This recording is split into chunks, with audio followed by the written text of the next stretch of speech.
ons U mag beleef vanmôre. En ons wil net vir U kom baie dankie sê, Here, vir bemoeienis met elke ene van ons. Dankie my Vader dat U nie opgee nie. Dankie Here dat U by ons swakhede en tekortkominge verbykyk. En dankie vir die bloed, Here, wat Openbaring 5:9 sê wat betaal het by God vir ons sondes. Here, word verheerlik vanmôre in hierdie plek is my gebed. In Jesus naam en ek dank U daarvoor. Amen en amen. Baie dankie, jy kan jou sitplek neem.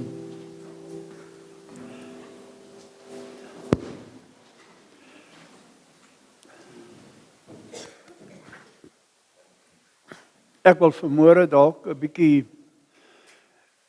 met U praat oor, ons het die laaste week of 3, laaste maand amper, kan jy sê, was daar soveel konsternasie amper, wil ek sê vanmôre, in die kerk, want dit was stellings wat gemaak is deur predikante en pastore en dan ewe skielik het die uitleg van dit wat gesê is deur verskillende kansels het dan met mekaar gebots.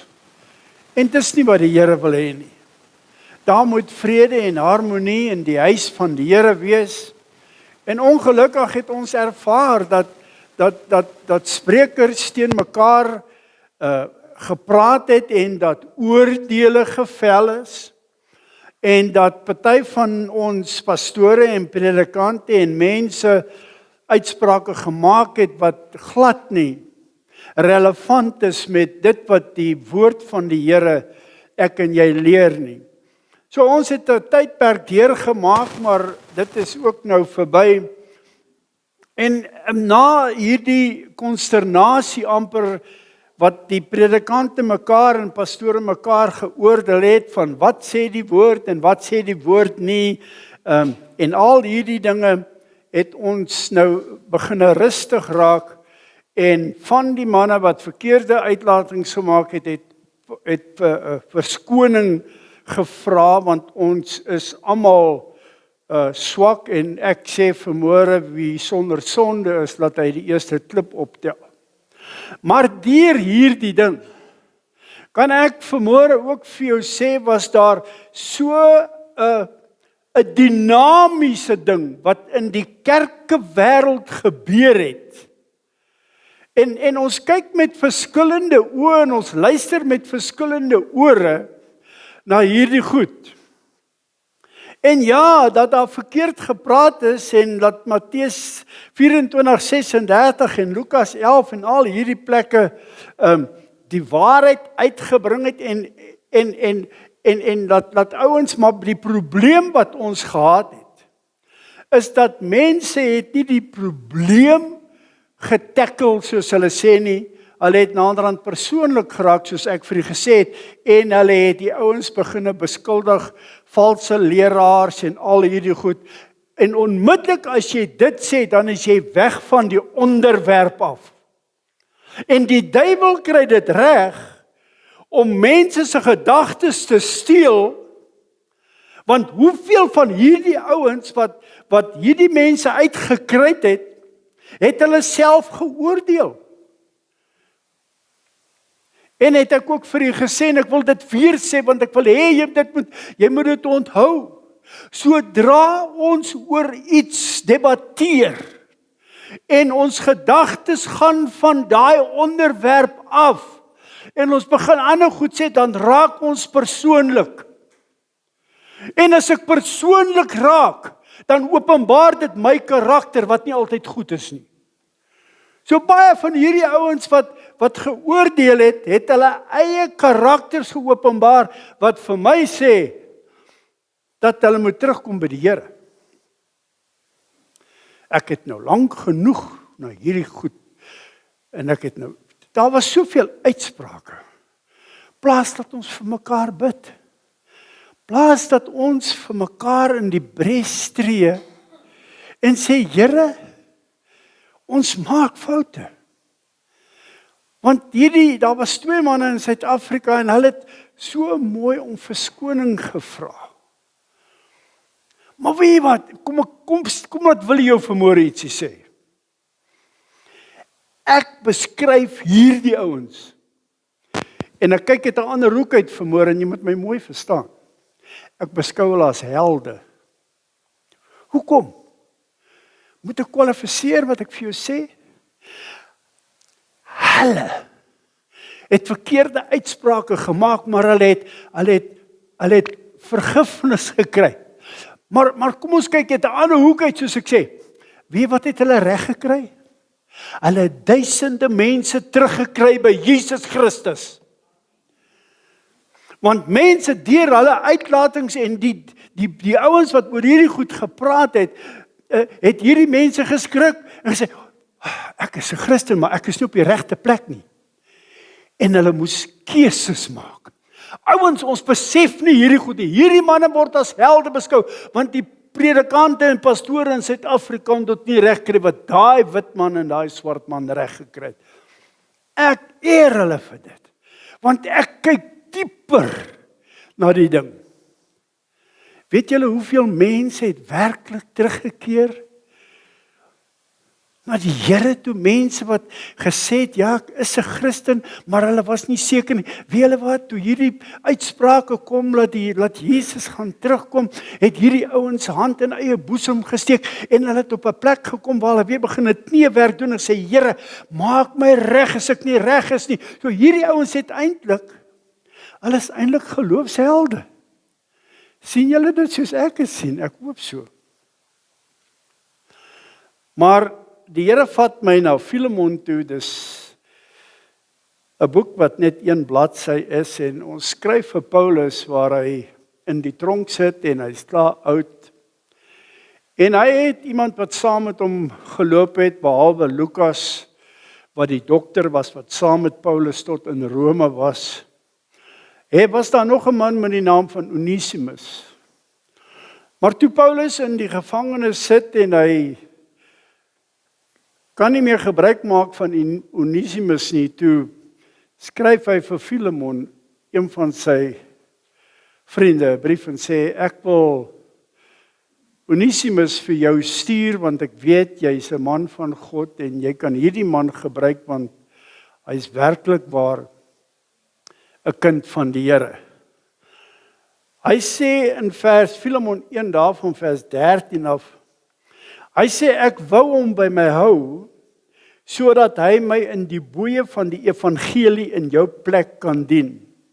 Maar sonder jou goedkeuring wou ek niks doen nie, sodat jou goedheid nie uit dwang sou wees nie, maar uit vrye keuse. Ek wil hê ons moet stil staan vanmôre by die woordjie vrye keuse. Ek en jy sit en as ons bietjie terugkyk en alles wat ons het, behoort niks aan jou nie. Nie jou kar nie, nie jou vrou nie, nie jou kinders nie, niks. Jy's 'n rentmeester, aangestel deur God, en jy het guns by hom oor dit wat jy by hom gekry het. Behalwe een ding, en dis 'n keuse. Dis al wat jy het wat joune is, dis 'n keuse.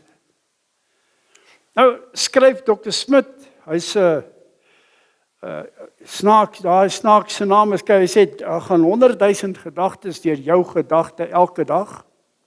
Hy sê, en 28,000 van hierdie gedagtes wat deur jou gedagte gaan, is verkeerde keuses. En nou sal ons dink, en ek het baie gedink en gesê, maar hoe is dit moontlik? En dan maak hy 'n verklaring deur te sê dat ek het nou besluit ek wil koffie drink, dan besluit ek nie ek wil nie. Ek het besluit ek wil soontoe loop, dan besluit ek nie ek wil soontoe loop. Dis verkeerde keuses as ons dit so kan verstaan.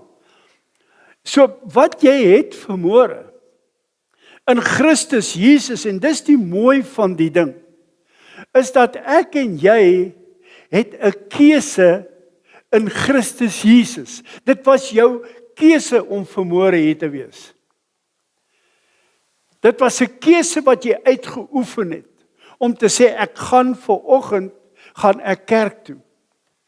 En dis hoekom dit so belangrik is, dat ek en jy die regte keuses moet maak.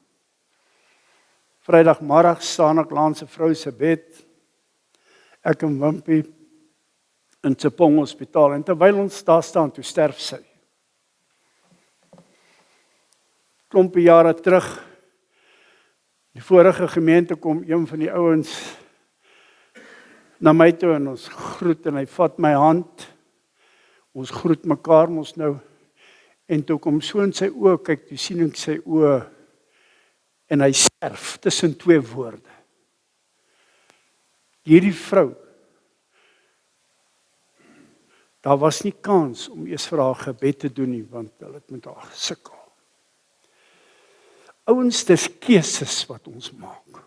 Jy het 'n keuse om die Here te dien en hoor wat sê Willie vanmôre. Daar gaan miljoene mense wees.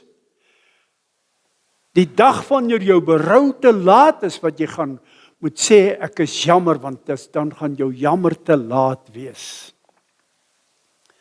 Daarom wil ek vanmôre vir jou sê dat jy's uniek voor die Here. Die woord sê, voor die grondlegging van die aarde was ons uitgekies. Was ons reeds geseën, 1 Petrus 1:2, God se voorkennis, Deuteronomium 28, ek gaan kyk na hierdie goed, jy's uniek geskape, gevorm, om gebore te word, om iets te doen. En daarom ons laasweek 'n bietjie gepraat het oor die saaier, Markus 4, en die woord het vir my so mooi uitgekom wat hy gesê het, en 'n saaier het uitgegaan, en jy's 'n saaier. Hy sê 'n saaier het uitgegaan. En hy het gaan saai, en ons weet die 4 plekke, dit was in die pad, en tussen die rotse, en tussen die klippe, en die 4de plek was in goeie grond gewees. En so sit ek en jy vanmôre met 'n keuse. En kan Willie maar vanmôre vir jou sê dat die helfte van die kinders van die Here wat vanmôre in kerke sit, het nog nie tot bekering gekom nie. En die keuses wat hulle gemaak het, was wel 'n keuse, maar dit was nie die regte keuse gewees nie. Daarom is dit nodig. As ek dan uitverkies is, as ek dan guns by God gekry het, moet ek dit gebruik.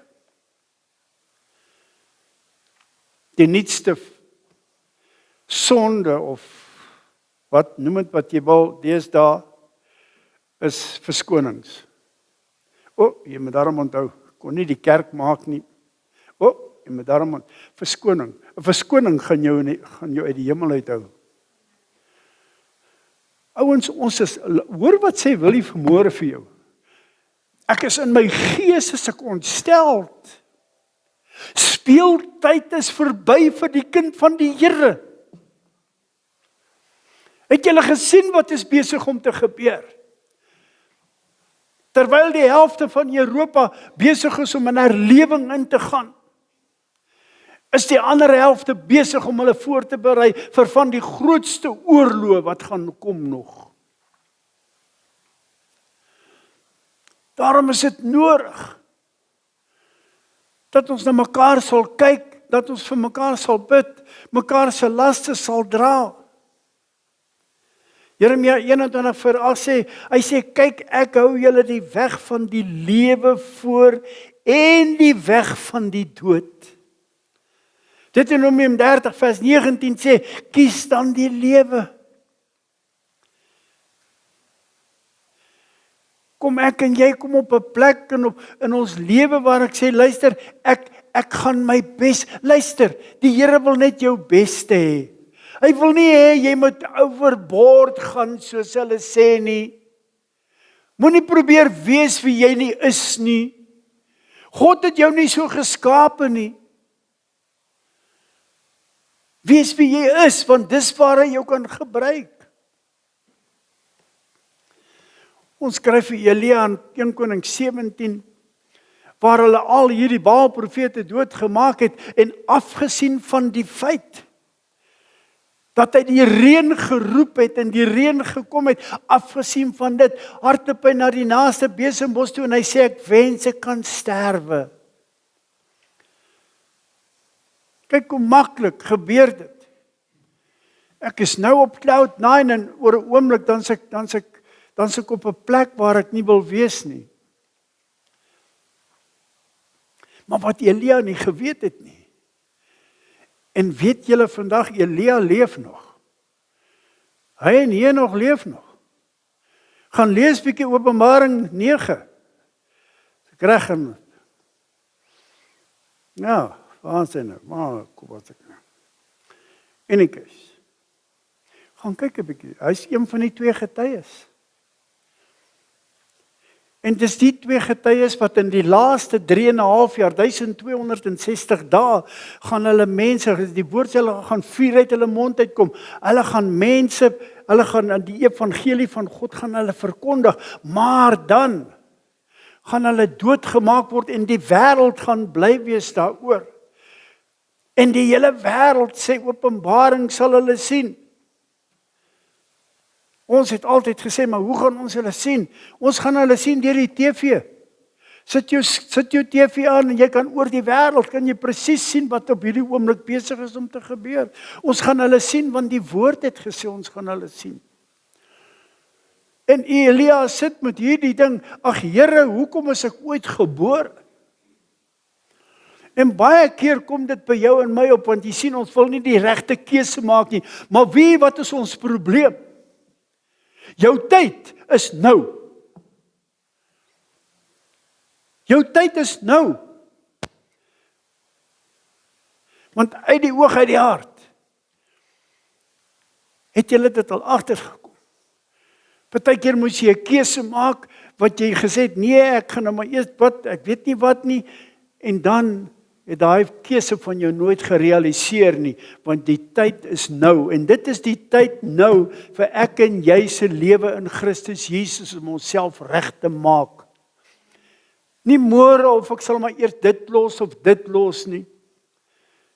God sal jou help om hierdie goed uit jou lewe uit te kry.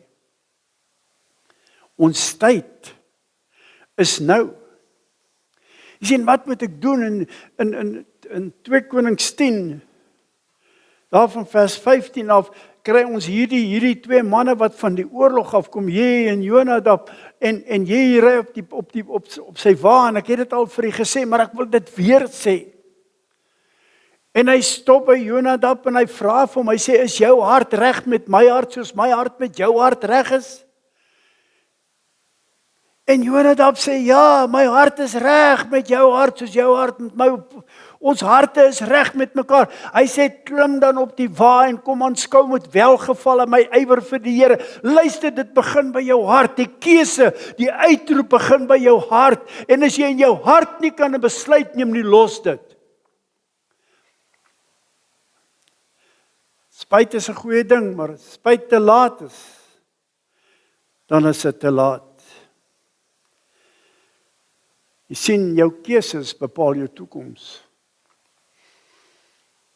En wat my verbaas, is, die Here praat in Noag se tyd, praat hy 1000 keer met die mense, maar net 1 keer met die diere. Net 1 keer met die diere en hulle luister, maar die mense het vir hoeveel jaar gekyk hoe bou hierdie man hierdie ark. En die evangelie word aan hulle verkondig, maar hulle luister nie. En luister ouens, in ons lewe vandag is dit ook so. En ons praat met die verkeerde mense in die kerke, maar gelukkig die boodskappe gaan uit na mense toe wat hierdie goed luister. En dan maak hulle keuses.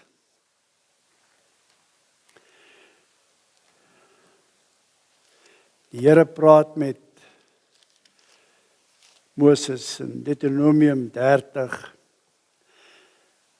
Hy sê belofte van genadige verlossing in die geval van jou berou. Hierdie God wat ons dien, Hy is bonatuurlik. Hy is almagtig. Hy is en hy het medelee met jou swakhede.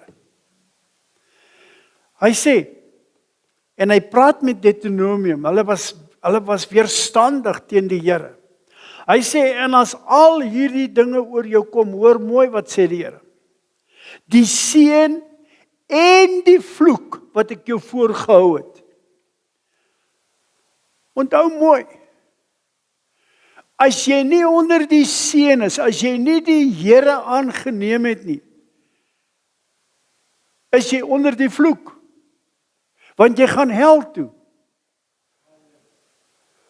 Hy sê, vloek wat ek jou voorgehou, en jy dit ter harte neem onder al die nasies waarheen die Here jou God jou verdryf het, en jy jou tot die Here jou God bekeer, en as sy stem luister, net soos ek jou vandag beveel, jy en jou kinders met jou hele hart en met jou hele siel, dan sal die Here jou God jou lot verander en hom oor jou ontferm.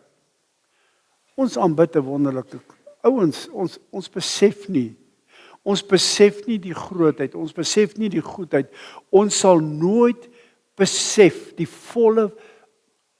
Ek dink ons is in vir 'n groot verrassing. Ons lees in die Bybel dat die strate van goud is en al hierdie dinge en ons het 'n verwagting, maar hoor ek vir jou sê vanmôre, jy gaan nie jou oë glo nie.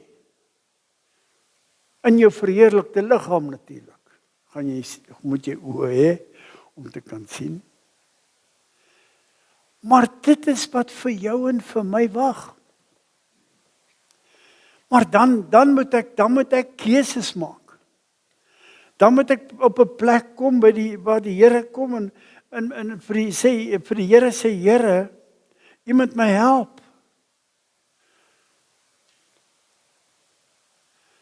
Ons probleem vandag is, ons het te veel plasties in ons lewe. Nou op 'n kol weet ons dat plasties het hulle glad nie omgeruil of weer bewerk nie. Nou doen hulle dit. En hoeveel van die dinge wat ek en jy doen, is plastiek? Ja, jong, ek hou van daai predikant. Ja, jong, ek gaan na die kerk. Ja, jong, ek doen. Maar in jou hart, is jou hart met God reg? Openbaring 3, vers 20, wat sê, kyk, ek staan by die deur van jou hart en ek klop. En as jy die deur oopmaak, want die handvatsel is hier binne, dan sal ek inkom en dan sal ek saam met jou maaltyd hou. Keuses wat ons maak. As 'n boer uitgaan en hy weet watter tipe grond hy het, en hy doen beplanning en hy's doelgerig en hy doen kosteberekening en hy weet hierdie grond is goed vir mielies of vir koring, dan doen hy die regte ding, want hy het vooraf kosteberekening. Hy het gaan kyk, luister, jy plant tog nie tomaties en jy oes eie nie. Jy plant tog nie boontjies en jy pluk tomaties nie. En dis hoe baie van ons lewe. Ek saai, maar wat is die oes wat ek kry? Want dit wat jy saai, gaan jy maai. Ek het jou laasweek gesê, jy eet nie by die hompie en jy betaal by die spur nie. Ouens, hierdie goed is realiteite. Hierdie is dinge wat daagliks met ek en jy gebeur. Maar as ek doelgerig is, as ek weet, die Here het met my gepraat, en ek moet 'n sekere ding doen, dan moet ek dit doen. Want doen ek dit nie, is die teenoorgestelde waar, dan kom die vloek. Hoeveel van ons, ek self, het al skoolgeld betaal? Hoeveel keer het ek foute gemaak? Hoeveel keer het ek vir my gesê, ek is seker? Dis die Here wat met my praat, dan was dit nie die Here nie. Want weet jy wat? Ek sien daai ding. Wil ek hom hê? Of moet ek hom hê? Antwoord dit. Jy sien daai ding. Moet ek hom hê? Of wil ek hom hê? Is dit nodig dat ek hom moet hê? Is dit nodig dat ek hom moet hê? Of sê ek vir myself ek moet hom hê? Christen, in ons Christen lewe is dit so. Dis die eenvoudige, dis die klein jakkalsies. Daarom is dit so belangrik dat ons keuses reg sal maak. Hy sê, want hierdie gebod wat ek jou vandag beveel, is vir jou nie te swaar nie en is nie te ver nie. Dit is nie in die hemel nie, sodat jy moet sê, wie sal vir ons na die hemel opklim? En dit vir ons gaan haal, en ons dit laat hoor, dat ons dit kan doen.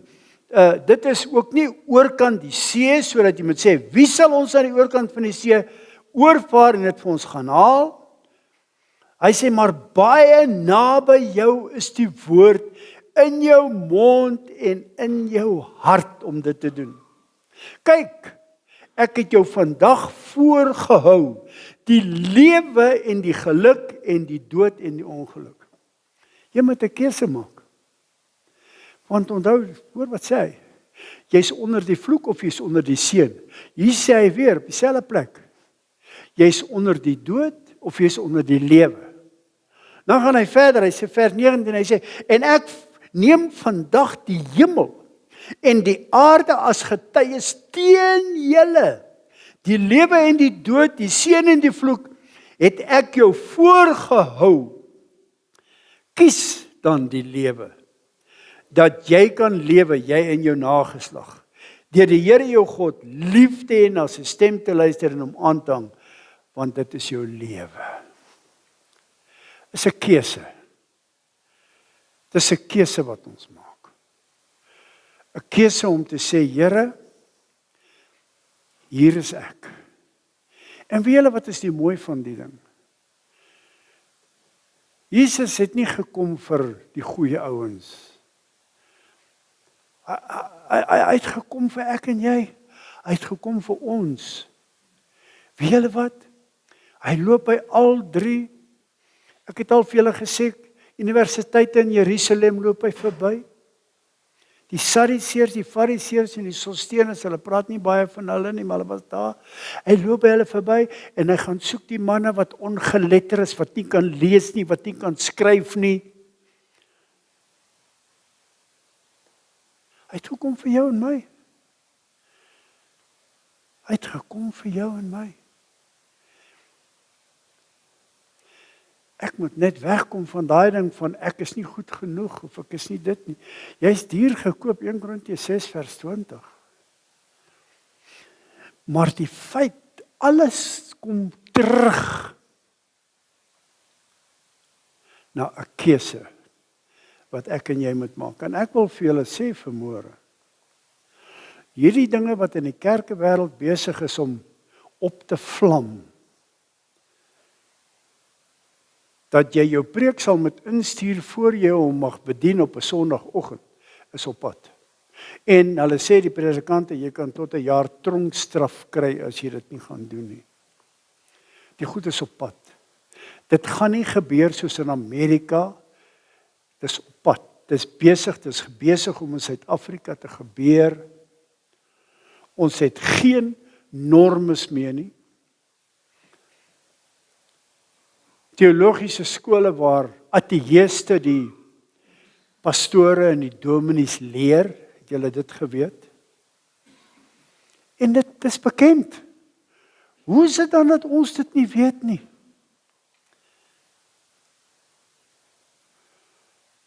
Ek en jy moet net op 'n plek kom en sê, Here, hier is ek net soos ek is. Here, met al die seere aan my liggaam, al die onverantwoordelikhede. Here, ek wil nie eens met myself praat nie, want ek het te veel probleme. Ek het te veel hiccups. Dan kom die Here dan sê hy, kom na my toe. Almal wat vermoeid en belas is. Ek sal jou krag gee. Al was jou sonde soos skarlaken, ek sal dit wit was soos sneeu. Hy sê kom in, want jy is nou maar eenmal die geseënde van die Here. Die kop en nie die stert nie. Jy gaan boontoe en jy gaan nie ondertoe nie. Maar ons moet vanmôre een ding besef. Is 'n keuse wat ek maak. Hierdie God van jou, wat die swem in die vis gesit het, wat die vlieg in die voël gesit het, wat die vrug in jou groente gesit het, sodat jy kan, dis daardie God waarvan ek praat vanmôre. Ek praat van hom. Ek praat nie van iemand wat daar ver is nie. Hy's in jou, hy's by jou, hy's met jou, 1 Korintiërs 3:16. 6 vers 19 ook. Al wat ek en jy moet doen, ons moet net die keuse maak, en ek sê weer, jou tyd is nou. Uitstel kom afstel. En die dag wanneer jou berou te laat is. En ek het Vrydag weer gesien. 'n Mens is so. Jy's 'n asempie. Jy's niks meer as net 'n asempie. En jy's weg. Forever. En daar's net 2 plekke wat jy na toe kan gaan. En ek hoor nou die mense stry oor dit. Hulle moet maar stry. Dis die hemel, die paradys, of dis die hel. Daar's nie 'n ander plek nie. Daar's nie 'n middelmannetjie wat ek gou kan oorspring nie. So kom ek en jy wat ingeskakel is in die boodskap. Ek wil met jou praat. Ek wil hê jy moet jou hart voor die Here oopmaak vanmôre. Jy sit al daar met gedagtes van, wie's hierdie ou? Kom net by God uit. Maak nie saak wie's wie nie. Sodat ek en jy in die rus van die Here kan ingaan. Die dag is die Here ons kom haal. En dat ons vir mekaar kan weer gaan sien daarbo, want dis wat die woord sê. As jy sterf en jy sterf in Jesus, is dit totsiens, is nie vaarwel nie. Dis nie baie, ek gaan jou nooit weer sien nie. Dis nie wat jy saam met die lijk in die lijksvaar wil inspring, ek het dit al gehad. Dis net totsiens. Tot daardie môre wat Jesus kom op die wolke. Die wederkoms van God. En ek sien, ek dink nou daaraan dat hulle beklei nou tot oor die woordjie wegraping ook. Nou, die woordjie wegraping kan ek nou maar vir jou sê is die mense gebruik dit, want dit is makliker verstaanbaar. Maar wegraping eintlik kan jy in Sefanja 1 vers 2 en 3 kan jy gaan kyk, is vir die anti-gelowiges. Hy sê, die Here sê, ek sal hulle saam skraap en ek sal hulle wegraap. Dis waar hy praat, waar die ouens die woordjie, ja, en dan is daar natuurlik van harpazo, wat baie ouens uit die Hebreëus, maar ons wil nie daaroor debatteer nie. Ons weet net, Tessalonisense 4 daarvan vers 13 tot vers 18 sê hy, as hierdie wolke hemel skeer, kom jou geliefdes saam met Jesus. Hulle is nie daarbo nie, hulle kom saam en so gaan ons hulle tegemoet in die lig. En dan sluit vers 18 na wat sê, bemoedig mekaar. Wees hartseer, jy mis mense, maar bemoedig mekaar. Want daar's 'n oggend, daar's 'n middag of daar's 'n aand wat Jesus terugkom en wat die herontmoeting gaan plaasvind. Maar ons los mekaar vanmôre met die een woordjie, 'n vrye keuse. Kom ons buig ons hoofde. Vader, dankie vanmôre.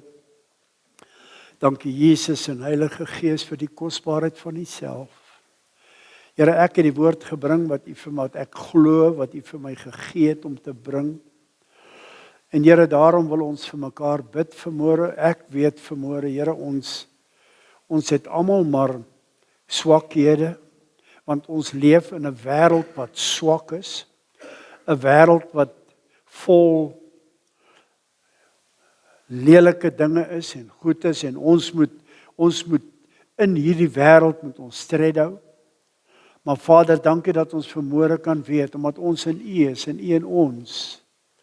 Vader, kan ons, die wêreld kan ons aanskouers word van die geloof en van die liefde van 'n hemelse Vader, wat sy seun op die kruis van Golgotha gegee het, vir elkeen van ons wat glo. Vader, ek bid vir my boeties en my sissies in hierdie plek, ook vir hulle wat ingeskakel is, wat na hierdie diens gaan luister of kyk. Ons bid ook vir hulle, Here. Dankie dat ons weet, genade op genade is steeds daar, terwyl ons hierdie kant is. Seën ons dan vanmôre is my gebed, in Jesus naam. Amen en amen.